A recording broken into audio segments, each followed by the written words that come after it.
Some people don't hate the world. They just feel safer when it's quiet. Not the kind of quiet you get in an empty room, but the kind that exists when no one is asking anything from you. No expectations, no judgments, no subtle pressure to perform a version of yourself that feels slightly off.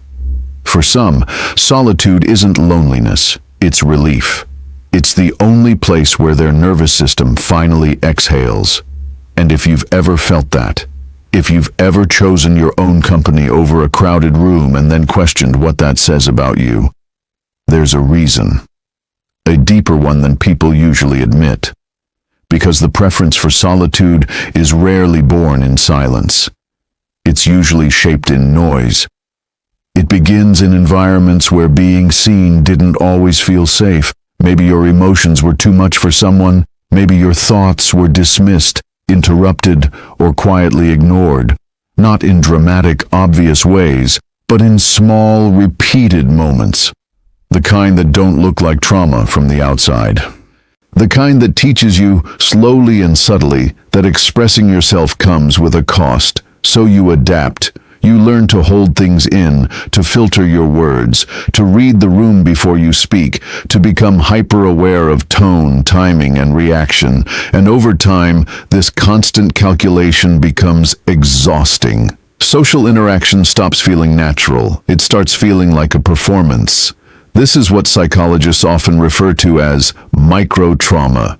Not a single defining event, but a collection of tiny emotional injuries that quietly reshape how you relate to others. Each one, on its own, seems insignificant, but together they form a pattern, a silent narrative that whispers, "It's easier to be alone than misunderstood." And so solitude becomes more than a preference. It becomes protection. There's also something else happening beneath the surface, something less visible, but just as powerful. It's called ambiguous loss.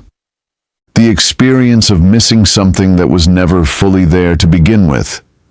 Emotional safety, deep understanding, a sense of being truly known.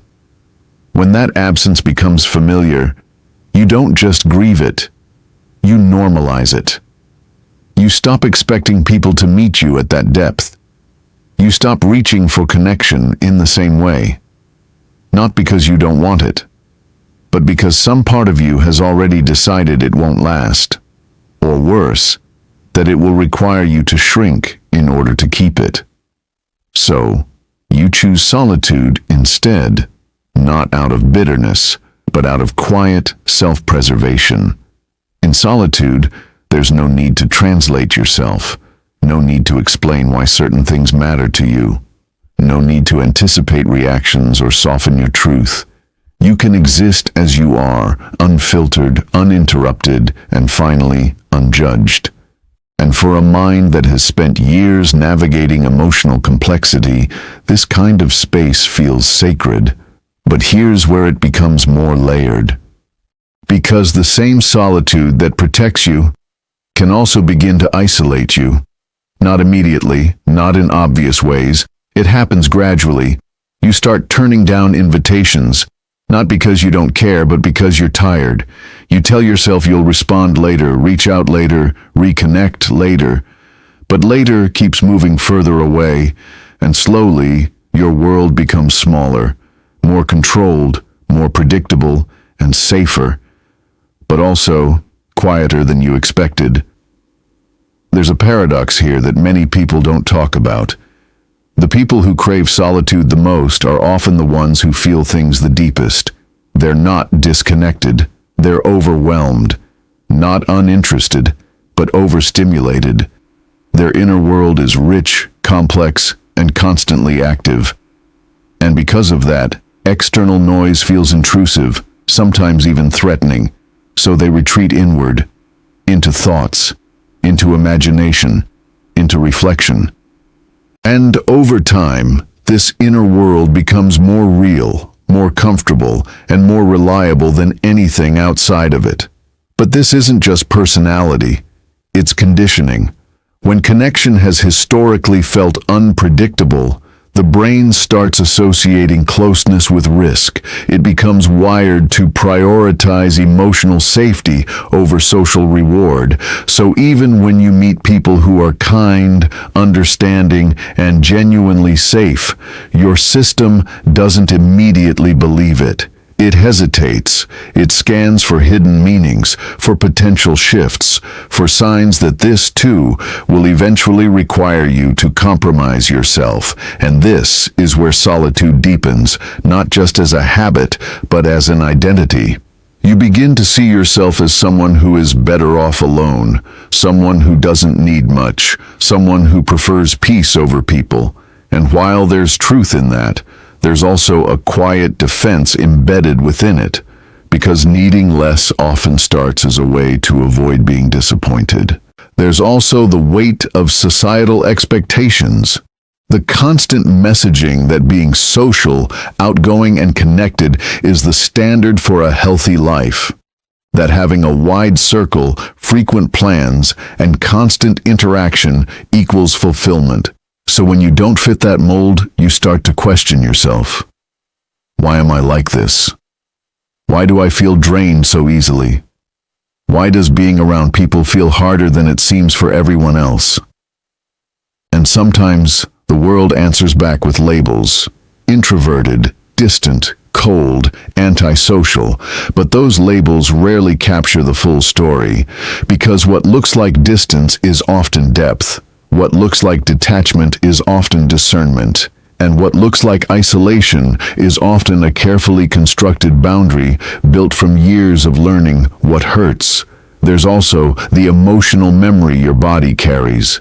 Moments when you opened up and felt exposed.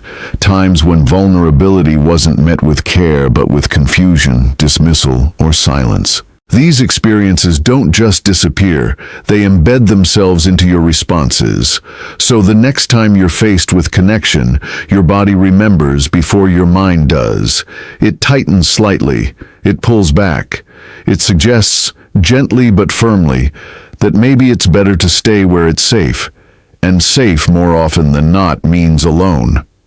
But what makes this even more complex is that people who prefer solitude aren't necessarily avoiding connection. They're seeking a different kind of it.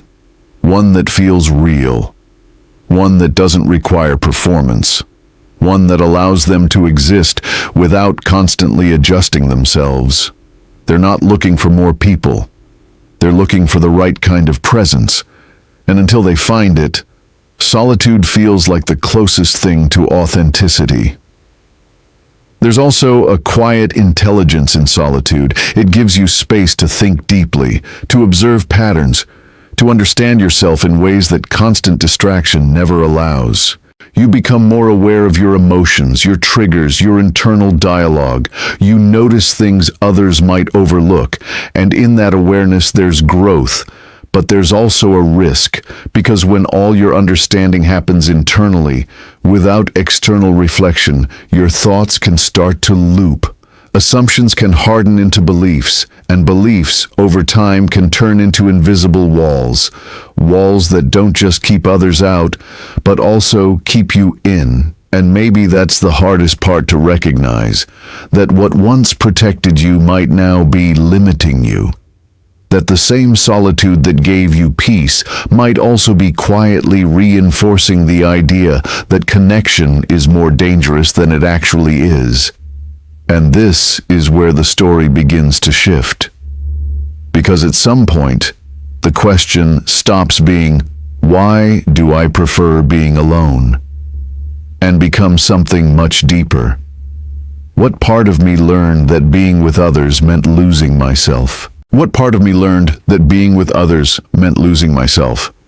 Because once you begin to ask that question honestly, something subtle starts to change.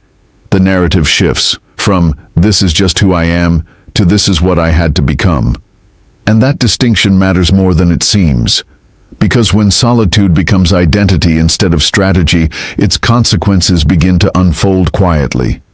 Not as chaos or crisis, but as a slow narrowing of life. Opportunities for connection pass by unnoticed. Conversations that could have been meaningful never begin. People who might have understood you never get the chance to try. And over time, something deeper can emerge, not loneliness in the loud, obvious sense, but a kind of emotional distance that's harder to name. You're surrounded by a world that feels slightly out of reach. You watch others connect, laugh, share pieces of themselves freely, and part of you wonders what it feels like to exist that way without hesitation, without calculation, without the constant awareness of self, but instead of stepping closer, you step back, not because you don't want it, but because wanting it feels risky. And so, solitude becomes both your comfort and your cage. It protects your peace, but it also limits your expansion. It keeps you safe from misunderstanding, but it also keeps you from being truly known. And the longer you stay there, the more unfamiliar connection begins to feel, almost like a language you once understood, but forgot how to speak. But here's the quiet truth that often gets overlooked. Your preference for solitude was never the problem. It was the solution. A deeply intelligent, emotionally adaptive response to environments that asked you to shrink, to silence, to adjust in ways that didn't feel natural. Solitude gave you space to rebuild, to process, to exist without pressure. It was never weakness, it was wisdom. But the mind doesn't always update itself automatically. It holds on to old rules long after the environment has changed. It continues to protect you from versions of the world that may no longer exist in the same way. And this is where reframing begins. Not by forcing yourself to become more social, not by abandoning solitude altogether, but by gently questioning the beliefs that formed around it. What if being alone isn't the only place you're allowed to feel safe? What if connection doesn't have to mean performance? What if there are people in this world who won't require you to filter, to shrink, or to explain yourself into exhaustion? Because they exist. But recognizing them requires something difficult. It requires allowing yourself to be seen, gradually, carefully, and on your own terms. And that doesn't mean jumping into overwhelming social situations or becoming someone you're not. It means small, intentional steps. Letting someone in just a little. Sharing a thought without over-editing it. Staying in a conversation a moment longer than you normally would. It means noticing when your instinct is to withdraw and asking yourself gently, is this protection or habit? And sometimes it means sitting with the discomfort of being known. Because vulnerability, especially when you're not used to it, can feel like standing without armor. Exposed, uncertain, a little unsteady. But it's also the only doorway to the kind of connection you've been quietly craving. The kind where you don't have to translate yourself. The kind where silence isn't heavy, but understood. The kind where you can exist as you are and feel met, not managed. And it's important to remember, you don't need many people to experience that. Just one can begin to change everything. One person who listens without trying to fix you. One moment where you feel understood without over-explaining. One connection that feels safe enough to soften the edges you've built over time. Because healing doesn't happen all at once. It happens in contrasts. In moments that gently challenge the old story your mind has been telling you. Moments that show you that connection can feel different. That it doesn't always lead to loss, or exhaustion, or quiet disappointment. And slowly your system begins to relearn that closeness doesn't always equal danger. That being seen doesn't always mean being judged. That you can be with others and still be yourself. And maybe you'll still choose solitude often. Maybe you'll still need those quiet spaces to reset, to think, to feel. But the difference is, it will become a choice, not a limitation. A place you return to, not a place you're stuck in. Because the goal was never to stop being someone who values solitude. The goal is to no longer need it as a shield, to allow it to be a sanctuary, not a hiding place. And that shift doesn't happen through force. It happens through understanding, through compassion for the version of you that needed to withdraw in order to survive, through patience with the part of you that still hesitates, and through the quiet courage it takes to try again, even when your past suggests otherwise. So if you find yourself alone more often than not, it doesn't mean there's something wrong with you. It means there's a story behind that choice, a story of adaptation, of sensitivity, of learning how to protect something within you that once felt unprotected. And that part of you doesn't need to be erased.